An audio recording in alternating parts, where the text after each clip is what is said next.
Hey, everybody, welcome back. This morning, I would like to discuss a little bit about artificial intelligence and, more importantly, how artificial intelligence deals with tabletop role playing games and the rise of the AI DM. So, I've been quiet lately. I haven't really posted a lot of content. Our games have been going quite well using Dungeon Crawl Classics, but this whole OGL mess has been, exploded everywhere for the past couple of weeks, and I don't really have anything to add to that or even want to add to that because about 12,000 other channels have already done so, and I don't have anything I can add of any merit.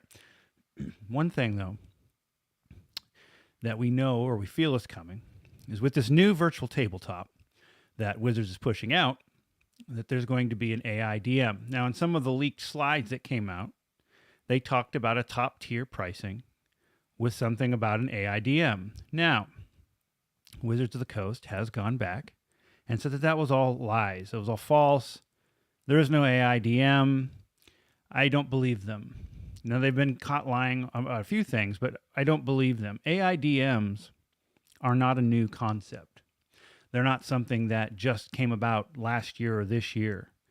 AI DMs have been something that people have wanted for a long time. It is also a topic of highly charged emotions. As of today, the AI environment around us is taking off. So we have Chat RPT, which is just some of the things that it can respond to is amazing. And Google, Microsoft, and Amazon, a lot of the big tech companies have been doing a lot of layoffs. So we're moving, or we're already in a recession at this point. And I survived the .com and the 2007-2008 recession. This is the third one. And in every recession, there's always something that comes out of tech that's very innovative. Google, Microsoft, and Amazon have cut about 10% or so of their engineering. And really what they've done is they've gone through their initiatives and said, we don't need these things, we're laying you off.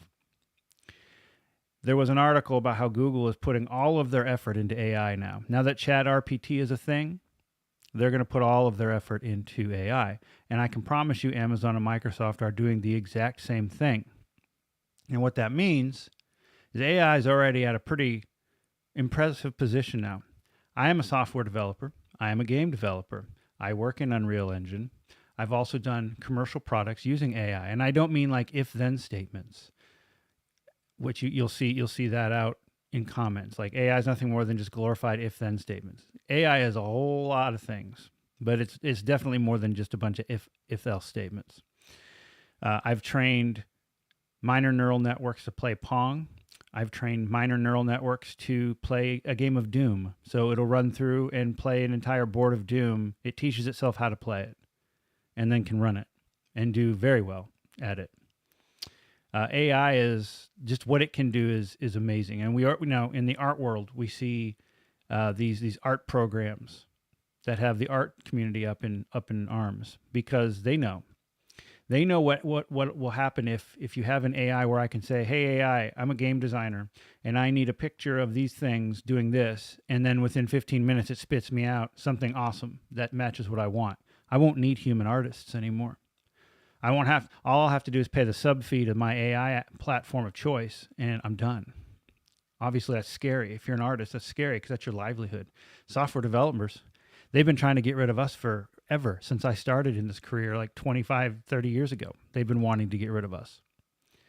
And there are already AIs that can write platforms for you where you don't need as many engineers. You just need you need a couple engineers on staff to tweak it. So it's going to get very scary from a professional standpoint, I feel. But I'm not here to talk about all that. The point of all that is to say the power of AI is exponentially growing, and it's already at an impressive state now. AI DM is something that people have tried for a while. And, you haven't really had very good results with it, or you've had minor results with it. The AI DM that I see coming out of this is not something like you're not going to be able to talk to it and it just be able to respond to you on the fly perfectly. And I don't even think that's the goal or the intent. What I foresee, and part of this is just to put this video out here to see how well it ages in a year when their new VTT comes out. But what I see this looking like is a lot like there's a Steam game right now called Tailspire. It's not really a game. It's a virtual tabletop. And let me go ahead and kick over here.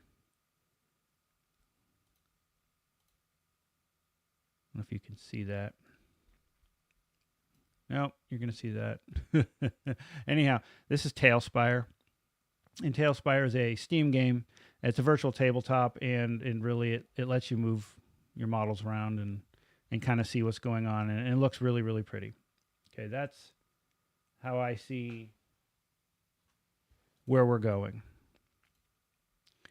So that was kind of dork. Sorry about the view on that, but I didn't have that set up properly. But that's kind of where I see the tabletop. So I posted this in a few different Facebook groups and Twitter and got some good discussion out of it. I also got a lot of heated discussion, some angry discussion. There's a lot of resistance to this. So what I want to do is address the three, what I call the three main points against what this is going to be and why I don't think that those are correct. And then we'll see. We'll see in a year what happens. This isn't even, one of the big pushbacks is, well, Wizards said that they're not doing this, so this isn't even a thing. Okay, well, I don't believe that. I know that they're doing this. Why wouldn't they? There's a huge market for solo players. There's a big market for, if I want to wake up at 3 a.m. and play a game, I should be able to. They've also fabricated this DM shortage nonsense that we see. So they want to get the DM out of the game because it's not profitable for them. It's not profitable for a company if only the DM is the one spending all the money. So here we have a DM shortage, which I have never seen. I don't know anyone across the country from one side of the country to the other who's ever said, I can't find a DM to play under. It's not a thing to me. But again, I'm not the world. Maybe I'm just missing something. But let's look at the three common points that people use to attack if an AI DM would work. Okay, the number one thing you hear, a true tabletop role-playing game will be one that is an actual table and where people meet and sit around it together. So AI DMs will always fail because no one wants that. They want the actual table. They want to sit around with their friends. So the thing you have to understand, and I agree, I've played for over 3.5 decades and almost entirely around an actual table. So I don't disagree that is definitely an allure and that should be a thing. But every passing generation that comes through redefines what things are. And that's true of everything. So what D&D was in the 80s and the 90s and the 2000s, it's changed. And today's current target audience, the newer generation, they're going to decide what real D&D is. And I'm sure there's a lot of them that still want to play around a table. But the newer generation of players has been born with MMOs in their DNA.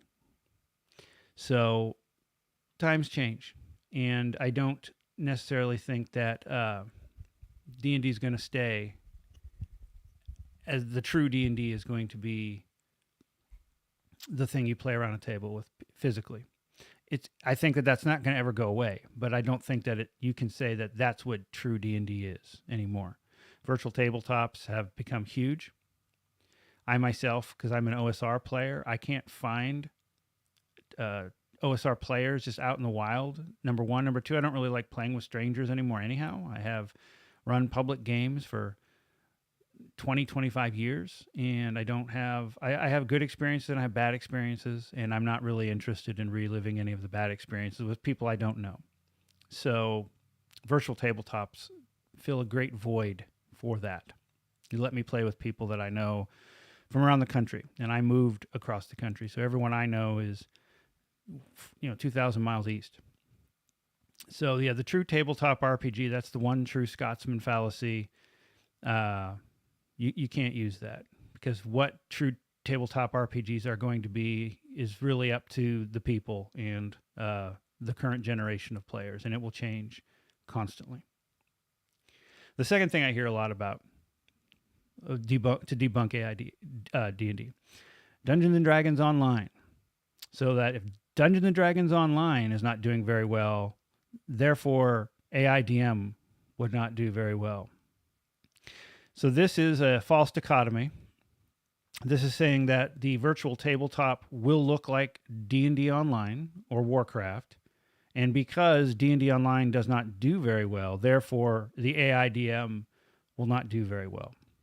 Okay, so pointing this out, if they were to release a virtual tabletop that was like D&D Online, that would be absolutely accurate. But you cannot pigeonhole what the AIDM is by saying it's for sure going to look like Dungeons and Dragons Online. I don't think it's going to look like that at all. A virtual tabletop is going to be just like playing on Fantasy Grounds. It's going to be just like playing on Roll20. It's going to be just like playing on Tailspire, which I attempted to show you earlier. It is going to be fully customizable. D&D Online is not. D&D Online has very dated graphics. D&D Online, you can't really customize your player very well. On top of that, D&D Online is real-time. It's not turn-based. No, Dungeons and Dragons is turn-based. It's going to be like playing on a virtual tabletop. The difference is that instead of needing a human to actually roll the dice for the monsters, that it's going to be an AI that rolls the dice for the monsters and tells you enter the room and this is what you see. That's going to be it. So DDO has nothing to do with this tabletop, and trying to compare it to an MMO is not accurate or fair, in my opinion, because it's not going to look like any of those things. That would be a huge mistake if that's what Wizards is putting their money into. It's not. You have to think beyond what you know now, and you have to look at what it could be. And so the last thing I hear a lot about is AIDMs will fail because the AI can't respond to subtleties in play and can't respond to players doing things that aren't scripted. Now, that's true. Right now, I don't think that they could do that, but I don't think that the AIDM needs to do that. For some people, the AIDM would need to do that. And that, again, that's a form of, I'm a player, this is what I want, it can't do what I want, therefore AIDMs will fail. People play these games for a whole bunch of different reasons. And the ability to suss out what a player is going to do at random is a great skill for DMs to have, but not all DMs need it. Adventures League is a great example of what I'm talking about. In the Adventures League, you're not allowed to deviate from the module. You have to run it exactly how it is. I have been yelled at by players at my table for deviating from official content several times. I have seen many arguments where people talk about DMs that deviate from the official campaign material and how that's bad. There are a number of people, DMs and players alike, that do not want to play deviation of the official material. They want to actually play the rules as written, the adventure as written, with very little ad-libbing by the DM. That is where the AI DM is going to shine. And for Wizards to put their energy into this means that they've marketed that. All those polls and all the discussions that they've had and watching people play, they have seen the number of people that don't like to deviate from official material. So I think it's a mistake to say that just because the AI can't be this thing that responds to every stupid thing that the players do means it'll fail. I don't believe that's true at all. I believe there's definitely a market for a DM or the AI DM to play an adventure as written. So it'll plop you want to do Curse of Strahd? Boom. They've got the table created. They've got all the village and the lighting and the graveyards and the castle. And all you do is you play the adventure as written. That means you can't do stupid things that your DM would have to respond to. You can't go off and try to break the adventure because the AI DM won't let you do that. It'll be like playing Zork. And I grew up with Zork, so I understand what that is. And if you don't know what Zork is, those are the old text-based adventures of of the 80s, where you say, okay, you're in a room, all right, move left, move right, attack this, look under this. It's going to be, I feel it's going to be strongly like that, except that it's going to be scripted for sure, and it's going to look a lot better because it's done up in Unreal. It's going to give your players all kinds of customizations, and you're not going to need a DM at that point. And that will for sure fill the need for a great many of people who don't want to deviate from the official material. And there are a lot of those people. Again, I can't say that enough. There are a lot of people that do not want to deviate. So those are the three main counters to AIDM. Why I don't think that those arguments are legitimate. I think they're legitimate for a subset of people. I think that there are people who would never play with the AIDM because it can't do those things, and that's valid. But I don't think that will make it a failure by any means. I think that where we are as gamers in the gaming community today, and not just role-playing games, tabletop wargaming is the same. It is rules is written. You can script them because people do not like to deviate from what's published. And that just makes it easy to do something like an AIDM. We'll see. This is supposed to come out next year. We'll see where it is, and we'll dig this video up in a year and say, how accurate was I? And how accurate were the counter arguments against it? So if you have any opinions, leave a comment in the link below. If you want to participate in any conversations, I have left a link to my Discord. You can also find me on Twitter, posting here and there. I look forward to hearing you, and I look forward to the conversation. Until then, I will talk to you later. Have a good one, and stay healthy.